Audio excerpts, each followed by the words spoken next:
By the end of this day, the Roman Republic would cease to exist. The most powerful man in the ancient world would be dead, and history would take a turn from which it would never recover. But 24 hours earlier, none of this was inevitable. March 14th, 44 BC. Julius Caesar was at the height of his power. He had conquered Gaul, crossed the Rubicon, defeated Pompey, and returned to Rome as its undisputed leader. He controlled the Senate, commanded the loyalty of the legions, and held the title of Dictator Perpetuo, dictator for life. To the people of Rome, he was a living god. To his enemies, he was a tyrant who had destroyed the Republic. But on this morning, neither his power nor his enemies seemed to concern him.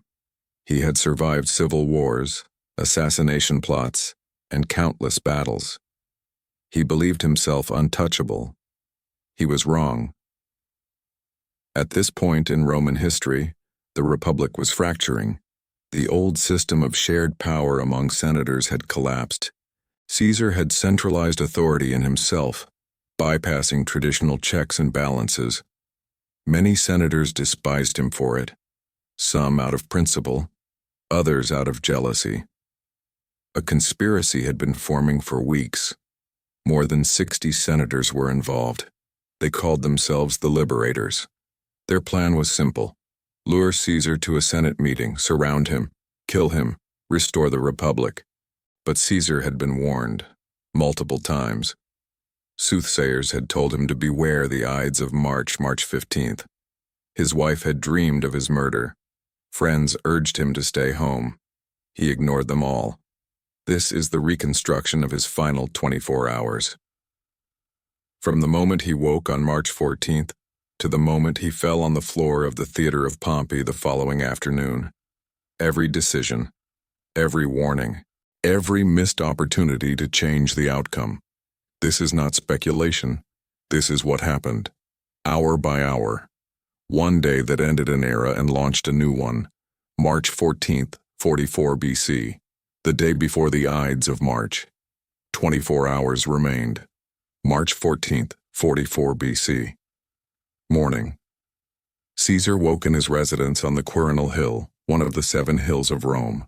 The house was modest by imperial standards but strategically located. He shared it with his third wife, Calpurnia, a woman from a respected patrician family. She had been unusually quiet that morning. Caesar noticed but said nothing. His schedule for the day was light. No Senate meetings, no public ceremonies. Just correspondence, meetings with advisors, and preparation for an upcoming military campaign. In 3 days, Caesar was scheduled to leave Rome. His target was Parthia, the empire to the east that had humiliated Rome years earlier. The campaign was expected to last years. Some senators saw it as an opportunity. With Caesar gone, they could reclaim power. Others saw it as proof of his ambition. He was never satisfied. Always another war, always another conquest. At midday, Caesar received visitors. Marcus Antonius, known to history as Mark Antony, arrived first. Antony was Caesar's most loyal ally, a skilled general and charismatic politician.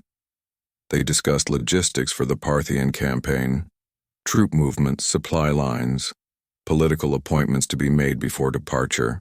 The conversation was routine, professional. There was no indication that anything was wrong. By early afternoon, Caesar left his residence to attend a private banquet. The host was Marcus Lepidus, another close ally. The guest list included several senators, military officers, and wealthy Romans. The atmosphere was relaxed.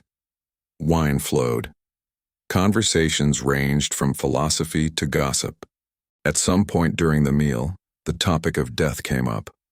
Someone asked Caesar what he considered the best kind of death. His answer was immediate, sudden, and unexpected.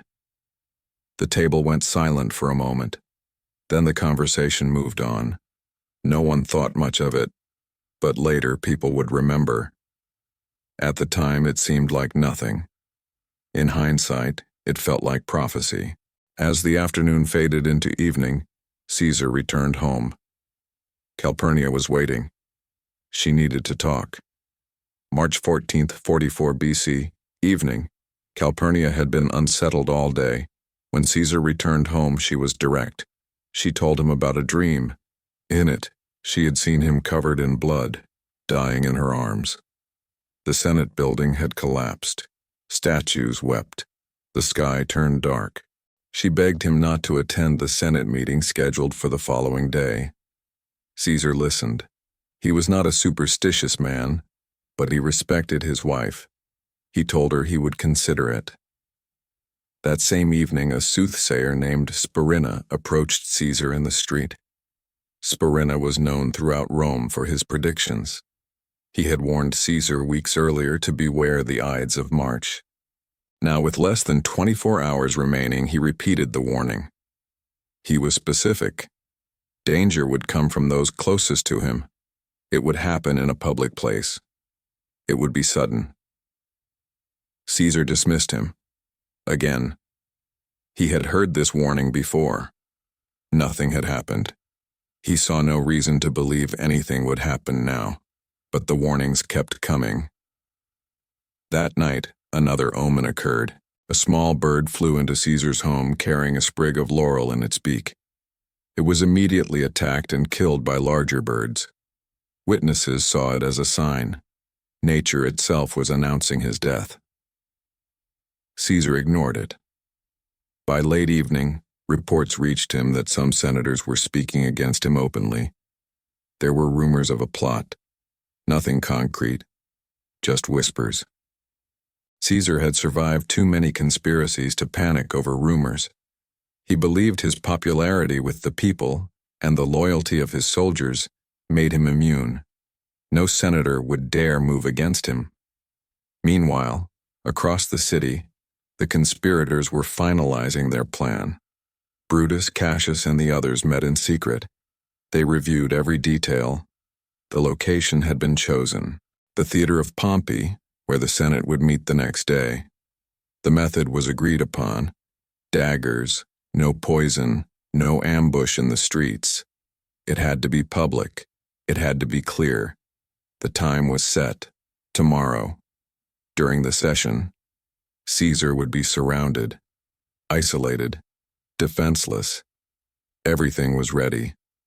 March 15th was hours away. March 15th, 44 BC. The Ides of March. Dawn. Caesar woke earlier than usual. Calpurnia had barely slept. Throughout the night she had cried out in her sleep, calling his name. When morning came, she was resolute. She refused to let him leave. She begged him to send word to the Senate that he was unwell. She invoked the gods. She invoked their marriage. She told him that ignoring this many signs was not bravery. It was arrogance. For a moment, Caesar hesitated. This was unusual for him. He was a man of absolute certainty. But something in her voice unsettled him. He agreed. He would not go. He sent a messenger to the Senate with word that the meeting should be postponed. His reason was deliberately vague. Personal matters. The conspirators received the message with alarm. If Caesar did not come, the plan would collapse. They could not wait. He was leaving for Parthia in 2 days. This was their only opportunity. Decimus Brutus, one of the conspirators and a man Caesar trusted deeply, volunteered to retrieve him. He went to Caesar's home personally. When he arrived, he found Caesar still in his residence, dressed but uncommitted. Decimus was persuasive. He appealed to Caesar's pride. He told him the Senate was prepared to offer him the title of king for all provinces outside Italy. A historic honor. But if Caesar did not appear, the senators would be offended. They would see it as disrespect. Worse, they would mock him. They would say he was controlled by his wife's dreams. Decimus knew exactly what to say. Caesar's reputation mattered more to him than almost anything. The idea of being seen as weak, superstitious, or dominated by fear was intolerable. He made his decision. He would go. Calpurnia protested, but it was over. Caesar told her the Senate was waiting. He could not allow rumors or dreams to dictate his actions. He was still Rome's leader. He would act like one. He left his home just before midday. He would never return. 11 hours remained. March 15th, 44 BC. Midday. Caesar left his residence accompanied by a small group of attendants and lictors, the ceremonial bodyguards who carried the fasces, symbols of his authority. The walk to the Theatre of Pompey took approximately 20 minutes. The streets were crowded. Citizens stopped to watch him pass. Some cheered. Others simply stared. Caesar acknowledged no one. His mind was elsewhere. Along the route, he passed Spurina, the soothsayer who had warned him weeks earlier. Caesar saw him and smiled. He called out to him. "The Ides of March have come," Spurina replied calmly. "But they have not yet passed." Caesar kept walking. As he approached the Theatre of Pompey, a man named Artemidorus pushed through the crowd. He carried a scroll. He had learned details of the conspiracy and written them down. Names, methods, timing, everything. He called out to Caesar, begging him to read it immediately. It concerned his safety. Caesar took the scroll but did not open it. He handed it to an attendant, saying he would read it later. He never did. The scroll would be found on his body, still unread. At approximately 1 p.m., Caesar entered the Theatre of Pompey. The Senate was meeting in a large hall attached to the theater, a temporary location, while the Curia, the traditional Senate building, was under renovation. The room was spacious, lined with columns and filled with senators. More than 60 men were present. Caesar took his seat. The session began normally. Routine matters were discussed. Then a senator approached with a petition. It was a distraction, a signal. As Caesar read the document, the conspirators moved into position. They formed a loose circle around him. Tullius Cimber grabbed Caesar's toga from behind, pulling it down from his shoulders. It was the final signal. The attack began. Servilius Casca struck first, aiming for Caesar's neck. The blade grazed him. Caesar turned, grabbing Casca's arm. He shouted in Latin, "Casca, what does this mean?" Then the others closed in. Daggers came from every direction. Caesar fought back. He used his stylus, the metal pen he had been holding, as a weapon. He stabbed at his attackers. He tried to break free, but there were too many. The senators pressed closer. Blades struck his arms, his chest, his legs. 23 wounds in total. Some historians believe most conspirators intentionally struck non-lethal blows. They wanted to participate, to share the responsibility, to claim they had been part of it. But they did not all want to be the one who killed him. For several moments, Caesar remained standing. He staggered between the attackers, trying to shield himself. Blood covered his toga. Then he saw Marcus Brutus. Brutus was younger, a senator Caesar had mentored and trusted. Some believed Brutus was Caesar's illegitimate son. True or not, Caesar had treated him like family. When Brutus stepped forward with his dagger, Caesar stopped fighting. According to some accounts, he spoke his final words in Greek. Kai su teknon. You too, child. Others claim he said nothing. He pulled his toga over his head, covering his face. Then he fell. His body collapsed at the base of a statue of Pompey, his former ally and rival. The attack lasted less than 2 minutes. When it was over, the conspirators stood in silence. Blood covered their hands and togas. The floor was slick with it. Caesar's body lay motionless. The senators who had not been part of the conspiracy fled the building in panic. The conspirators remained. For a moment, they believed they had saved the Republic. They were wrong. The assassination of Julius Caesar did not restore the Roman Republic. It destroyed it. Within hours, chaos spread through the city. Mark Antony seized control of Caesar's will and funds. Octavian, Caesar's adopted heir, returned to Rome and began his rise to power. Civil war erupted. The conspirators were hunted down. Most were killed within 2 years. Rome would never again be a republic.